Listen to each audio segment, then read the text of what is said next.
Hello guys, आज की video में मैं आपको बताऊंगा कि आपको क्या करना चाहिए अगर एक लड़की आपको छोड़ के चली जाए किसी और मर्द के पास, किसी और मैन के पास, किसी और लड़के के पास। तो ऐसी सिचुएशन में आपको क्या करना चाहिए। इस टॉपिक पर बात करने से पहले मैं कहूँगा प्लीज़ सब्सक्राइब कर दो मेरे चैनल को, ताकि आने वाली हर एक वीडियो आपकी हेल्प कर सके। और अगर आपके क्वेश्चंस हो आप पूछ सकते हैं इंस्टाग्राम पे, लिंक जो है वो डिस्क्रिप्शन में।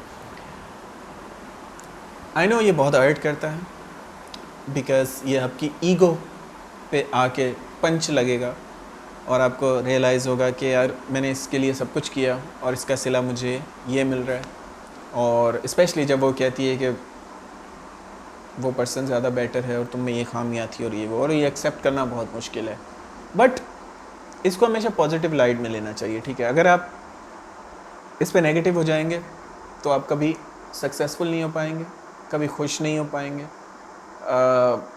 प्रॉब्लम सबसे बड़ी लोगों के साथ ये है, मैंने कल भी एक लिंक्डइन पे वीडियो डाली थी कि all flaws are character flaws. हमारी सारी खामियां किरदार की खामियां हैं, ठीक है। अगर आपका एटीट्यूड, आपका किरदार अच्छा होगा तो आप किसी के क्रिटिसिज्म को भी पॉजिटिव लेंगे। आप सोचेंगे कि अच्छा यार मैं इसमें क्या बेहतरी कर सकता हूँ अपने लिए। लेकिन अगर आपका एटीट्यूड नेगेटिव होगा तो जब आपकी गर्लफ्रेंड या आपका बॉयफ्रेंड आपको बता रहा होगा कि तुम्हारे अंदर ये प्रॉब्लम है, तुम ठीक कर लो, तुम सुनोगे नहीं उसकी। तुम बोलोगे नहीं नहीं, सारी प्रॉब्लम तो तुम्हारे अंदर ही है, मेरे अंदर तो कोई प्रॉब्लम नहीं है। और तुम आर्ग्यू करोगे और फिर इन दी एंड क्या होगा। इन दी एंड ये होगा कि वो रियलाइज़ करेंगे कि यार ये चेंज नहीं हो सकता, इसे छोड़ देना चाहिए। और फिर वो आपको छोड़ के किसी और के पास चले जाएंगे। एक इस चीज़ का ख्याल रखें।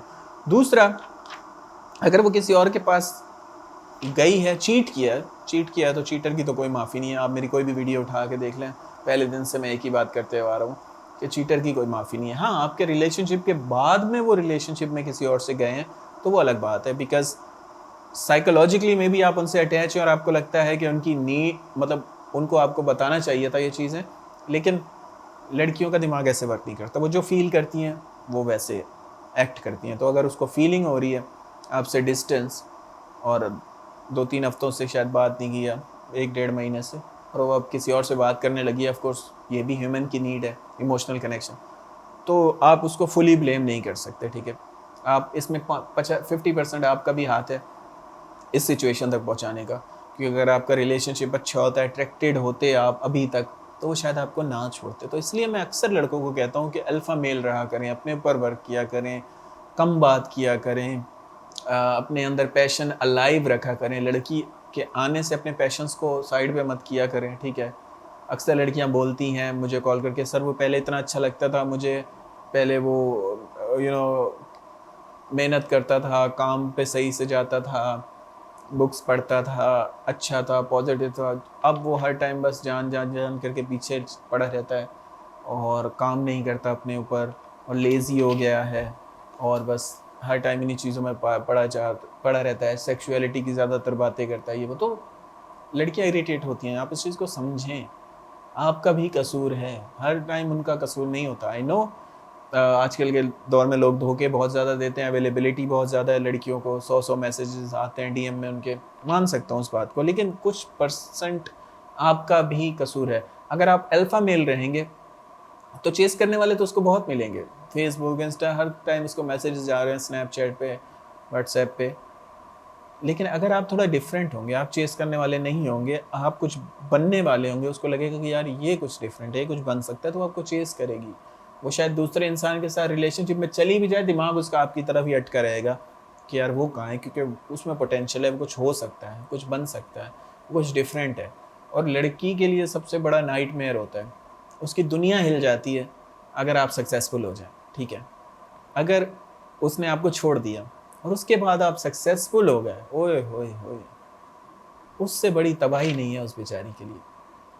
सुसाइड पे आ जाती हैं लड़कियां, उनके अंदर इमोशनल स्टेबिलिटी उतनी नहीं होती। तो इसलिए आपको कामयाब होना है, आपको अपने ऊपर वर्क करना है, आपको उन्हें अट्रैक्ट करवाना है। It's all about attraction. लड़के आगे मुझसे क्या कहते हैं कि वो तो मुझसे बोलती थी I love you so much, हमारा इतना अच्छा रिलेशनशिप था, अब अचानक से ऐसा क्यों हो रहा है, वो कैसे मुझे छोड़ सकती है। सर 5 साल का रिलेशनशिप था भाई, इट डज नॉट मैटर। जब तक वो अट्रैक्टेड है वो आपसे जुड़े रहेंगे। जहां उनको कोई आपसे बेहतर ऑप्शन नजर आएगा, ह्यूमन नेचर में, आप में भी है, आप भी कोई फरिश्ता नहीं है, आपको भी आज कोई नूरा फतेह या करीना कैफ का मैसेज आए तो आप भी बोलेंगे चल भाई तू निकल। ये सब में होता है, तो इसलिए किसी एक जेंडर को ब्लेम नहीं कर सकते। आपको बस अट्रैक्ट करवा के रखना है, आपको इतना बेहतर रहना है साइकोलॉजिकली। जब आप खुद को बेहतर समझेंगे तो ऑफ कोर्स आप बेहतर होंगे ना। आपको साइकोलॉजिकली वर्क करना है अपने ऊपर, माइंड के ऊपर, कि मुझे बेहतर रहना है। आपको फिजिकली अपने ऊपर वर्क करना है कि मेरी बॉडी भी अच्छी दिखे। और आपको हमेशा अपने ऊपर वर्क करते रहना है। बिजनेस हो, हमेशा आगे से आगे बढ़ने की चाह होनी चाहिए। ऐसे लोगों के साथ ही लोग जुड़ते हैं। तो अगर वो छोड़ के चली गई, ठीक है, अगर आप, फिर इन दी एंड बस ये 2 चीज़ें कहूँगा कि अगर उसने चीट किया है तो आपको वापस नहीं जाना। अगर चीट नहीं किया तो फिर ये करना है आपको कि आपको लेवल अप करना है और वो वापस आ जाएंगे। So that's it for today. Thanks for watching guys. You have a good day.